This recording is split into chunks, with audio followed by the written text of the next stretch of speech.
This is BiggerPockets Daily, where I share expert real estate investing advice, Monday through Sunday, rain or shine. I'm your host, Tyler, and if you like the article I'm about to read, you'll find thousands of others like it at biggerpockets.com/blog.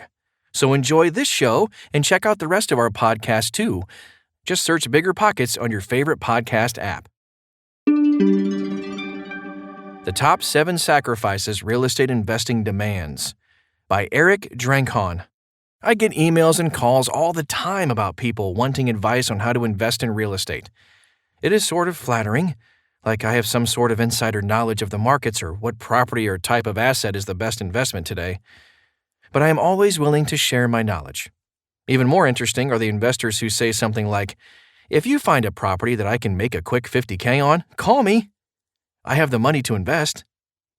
If I see a property with a $50K potential, it's mine, and no one else's if I can help it. I get people who contact me with things like this.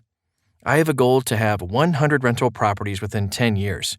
I have $10K to invest now. How should I start? I admire the goal setting, and I appreciate the fact that someone can think big. Unfortunately, if that is your way to riches in real estate, your bubble will soon be popped.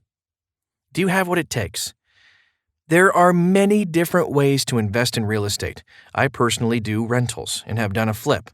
I have also sold real estate. All my rentals had to be 100% remodeled after I purchased them, so I know a lot about rehabbing. If you are thinking about any self-managed real estate, you also need to know a bit about rehabbing. Once you can rehab a property, the world of real estate can be very interesting and more financially rewarding. If you have money, it is easier to invest in real estate. It does not mean your experience will be better, just easier. Buy a property across town, hire a property manager, and wait for the money to roll in. Or you may wait for the property manager to call and ask for a check to rehab your property. Again, you may luck out for a year or two, but the proof will be when you have had to experience a property turn. If you do not know how to manage properties, you have no business hiring someone else to do it for you.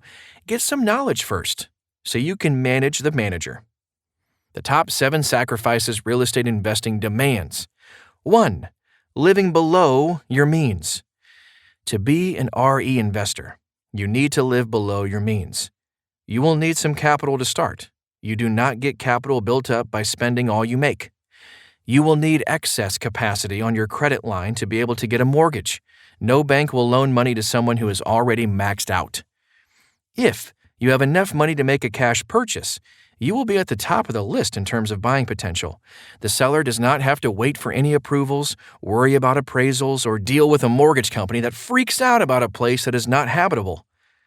When I bought my first property, the down payment was over $80,000, and I needed another $40K to fix it up to rent. 2. Committing capital, labor, or both. There are no free lunches in real estate. You either need capital or labor, or even better, both. The problem is how to get started. Most people do not have the fortitude or the money to be a real estate investor. It is a high-risk game with big rewards. Money makes the game easier, and labor helps preserve the capital. Doing your own labor also gives you knowledge for the next deal. If you are going to work anyway, why not work for yourself?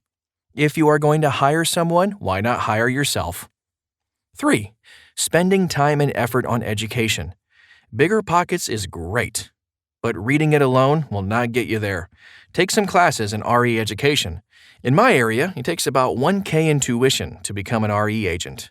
It is money well spent, even if you do not actually get a license. If you do get a RE license, it will give you access to a commission when you buy a property. 4. Learning to do the work yourself. For about the same amount of money as a real estate course, you can take courses that will gear you up to be a contractor. You do not actually need to get the license. You need to get the education. I hear from investors who are doing 10 flips a year. You need to have a team, or I am too busy to do my own work. I can make more doing other things. These are true statements, but not for someone starting out. Once you have the knowledge, you can remodel your own properties to get experience. If this sounds like work, it is. If not, they would call it fun. 5. Using all the time you have available. When was your last vacation? If you spent it in the Caribbean somewhere, you could have used that vacation money on a down payment instead.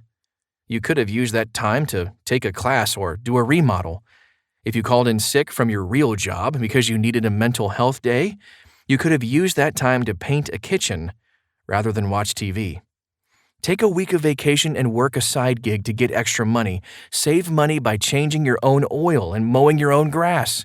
Make money mowing your neighbor's grass. If I added up all the 100-plus hour work weeks I completed while working on my rentals, I would probably die from exhaustion. If you cannot take a week of vacation and work on improving your RE investor skills, you might want to try babysitting instead. Number 6, being willing to make the right choice for your business.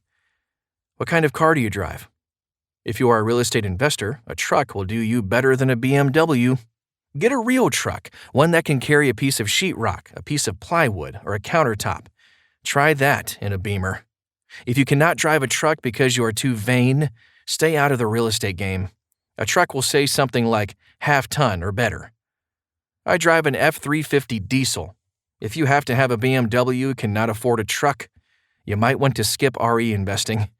Use your RE license to sell real estate, not invest in it. Number 7, spending time at investor meetings. When was the last RE investor meeting you attended? Odds are you do not attend them. You may not ever find a deal in one of those meetings, but there are contacts to be made. There are bird doggers, people with money, people who have done things in real life. Some meetings have seminars to build knowledge. Some meetings have games to develop mindsets. One common theme is that all the people attending want to learn more about real estate and are willing to do something to achieve it. If you are not willing to put in the time and effort that is required, you can just wait for me to throw you a deal where you can make a quick $50K on. I hope you enjoyed today's article. Remember, you can find thousands more like it at BiggerPockets.com/blog. And you can unlock new tools by creating a free account at BiggerPockets.com.